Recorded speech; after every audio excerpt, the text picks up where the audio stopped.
Menyambung pertanyaan tadi, Bung Joy, how to get good dance with Japan? Gimana biar kita dapat dansa yang asik sama Jepang, bisa mengimbangi lah minimal, atau nggak dibabak belurin sama Jepang gitu? Ya kalau lawan Jepang menurut saya ya benar kata Tommy tadi bahwa sebetulnya kan dua-dua tim ini sudah tidak menentukan lagi untuk bisa, kalau Jepang udah pasti lolos, udah berapa bulan yang lalu mereka lolos, memastikan lolos ke Piala Dunia. Indonesia baru kemarin memastikan ke putaran keempat. Cuma kan memang bedanya mereka udah aman, Indonesia masih harus berjuang di putaran keempat. Dan kalau boleh saya bilang, mau tidak mau Indonesia harus langsung masuk dari putaran 4. Karena kalau putaran 5 akan lebih berat lagi.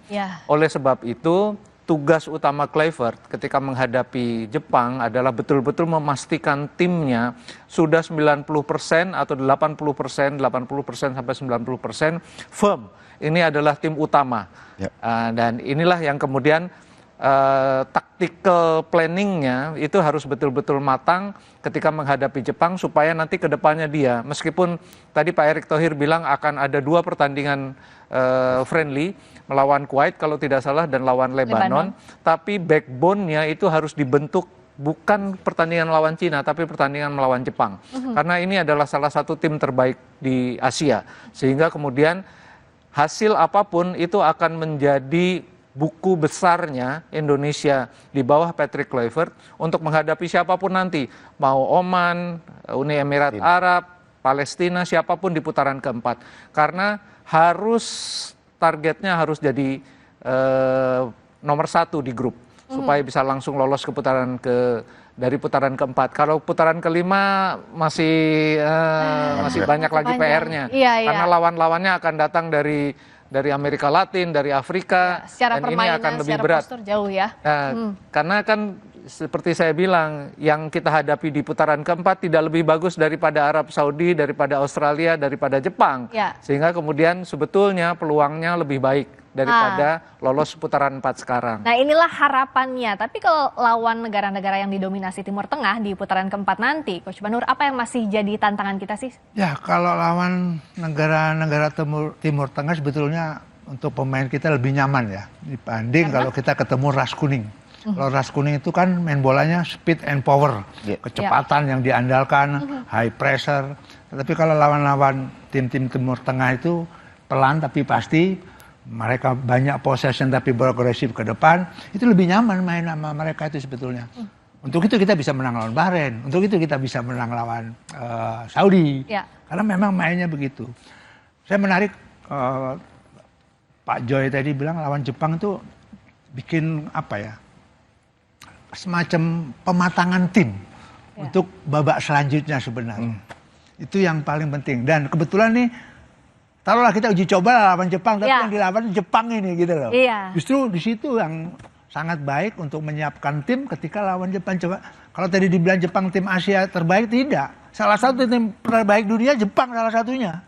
Gitu loh. Nah, ini bagus ini untuk kita menyiapkan sebuah tim berhadapan dengan Jepang yang Jepang juga udah nggak ada pengaruh, jadi pasti lolos langsung ke Piala Dunia. Kita juga lolos ke menghadapi babak keempat nanti. Justru di sini kita ini kan selama ini persiapannya kita kurang lama nih Bung Joy. Iya persiapan itu ya, persiapan menuju pertandingan itu. Lawan Bahrain oke, kita menang 1-0 tapi last minute kita tertekan juga. Jadi ada sesuatu dengan fisik mereka. Kemarin lawan Cina juga gitu. Berapa menit terakhir juga bahkan terjadi diganti banyak pemain. Coach Patrick Kluivert untuk menutupi itu. Ini udah banyak yang secara fisik udah banyak yang menurun ya. Nah ini kalau soal fisik tadi juga disinggung oleh Coach Indri. Apa yang bisa memulihkan dalam waktu yang pendek banget ini? Ya recovery, saya bilang tadi recovery yang sudah di set sama pelatih fisik terutama. Tapi itu cukup dalam waktu aja beberapa hari ini. Ya harus dilakukan karena ini untuk mengejar pertandingan lawan Jepang gitu. Pertandingannya jaraknya cuma 4 hari. Kita juga pernah ngalamin bagaimana jarak 3 hari kita harus main lagi. Apa yang harus dilakukan pemain dan staf pelatih supaya pemain lebih enjoy nanti di pertandingan lawan Jepang. Jadi paling nggak pertandingan lawan Jepang tadi Coach Bambang bilang ya ini untuk backbone yang penting sudah ada dari kiper, tengah, belakang, tengah, depan. Tinggal sayap ini kan tambahan gitu. Tapi ya semuanya kembali ke Patrick Kluivert nanti ke depan. Nah, tapi bicara soal putaran keempat nanti, lawan negara Timur Tengah, kita main kandang tuh ada sedikit nightmare lah. Misalnya, ada faktor non-teknis, bermain di kandangnya Timur Tengah saat lawan Qatar, waktu itu kita pernah, saat lawan Bahrain, kayaknya punya cerita yang nggak bagus. Gimana ini kalau dari Bung Toel? Justru itu tantangannya sebetulnya. Tadi kan Joy bilang, bagusnya di ronde 4 langsung lolos. Berarti harus juara grup. Ya. Tapi dalam pengamatan di luar lapangan, ini pekerjaan berat. Ini tantangan berat, seperti dibilang tadi. Kenapa? Begitu AFC mengumumkan format ronde 4 berubah, yang tadinya di tempat netral jadi di Qatar dan negara-negara Saudi. Timur Tengah, tadinya ngomongnya negara Timur Tengah. Iya. Saya udah mulai, Lalu tanggal 4 sebelum kemarin main, saya baca berita Qatar dan Arab sudah dipastikan jadi tuan rumah. Iya. Berarti Arab sudah dipastikan ke babak 4 dalam asumsi saya, dalam persepsi saya. Ini makin, jadi ini nggak gampang. Non teknis sepak bolanya nggak gampang. Ini geopolitik. Kita bicara soal geopolitik sepak bola di level Asia. AFC yang harus kita akui dikuasai oleh para sultan-sultan Timur Tengah. Ya. Disitulah pertarungannya. Karena kalau kita bicara ronde 4-6 tim, Indonesia dikeroyok oleh 6 Timur Tengah loh. Iya, itu Jadi dia. itu yang kesulitannya. Semoga secara sepak bolanya mulus. Menang sekali draw sekali, jadi juara langsung lolos. Iya. Karena memang betul kalau lewat playoff jalannya panjang lagi, rame lagi. Karena harus ketemu runner up dulu kan, baru kita bisa wakali playoff yang antar konfederasi. Iya. Gitu loh. Jadi kalau bisa itu cuma itu tadi, ini soal geopolitik. Karena begitu format dirubah, begitu tanggal 4 saya baca berita Qatar dan Arab jadi tuan rumah. Iya. Gitu loh. Kalau udah ngomongin non teknis geopolitik kan bikin ada gitu. Gimana untuk nyelesain ini Bung Joy? Apakah PSSI yang harus maju atau apa yang bisa Ya dilakukan? perlu, karena memang bukan tidak perlu ya, useless lah. Artinya memang kita harus akui bahwa ada permainan bukan saja di AFC, di semua konfederasi itu geopolitiknya kuat sekali, dan kita tahu kalau AFC kan dikuasai oleh para sultan di Timur Tengah gitu. Jadi bahkan merubah format pun meskipun alasannya saya bisa paham, format dari tempat netral ke tuan rumah itu kan sebetulnya something fishy ya.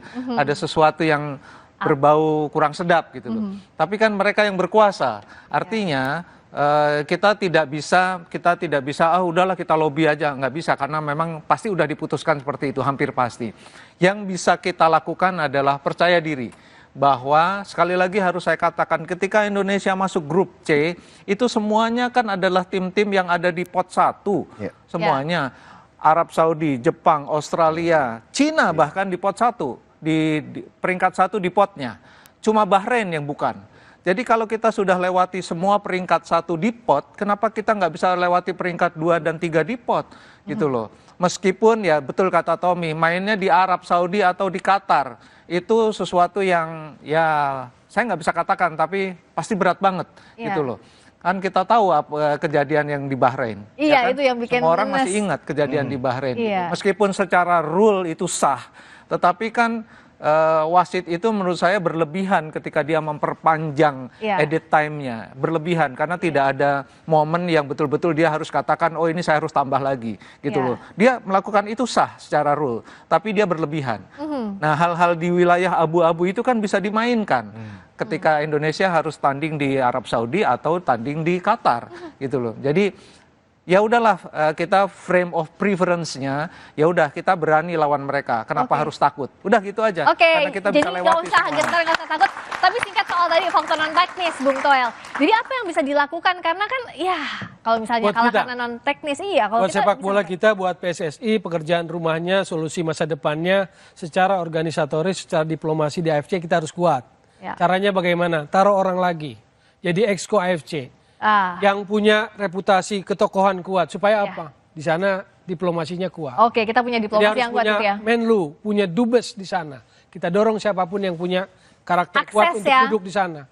Iya dong. Akses dan posisi. Kita nggak ada loh negara besar di paling tidak di Asia Tenggara, tapi misalnya Thailand punya, yang lain-lain punya, masa kita nggak ada. Jadi harus ada orang kita di sana. Oke. Untuk mengeliminir itu loh yang tadi loh. Ya untuk mengeliminir ada faktor-faktor non Iya, teknis. tiba-tiba AFC putuskan tuan rumah formatnya berubah, tempat netral jadi ini. Langsung Di ada. situ.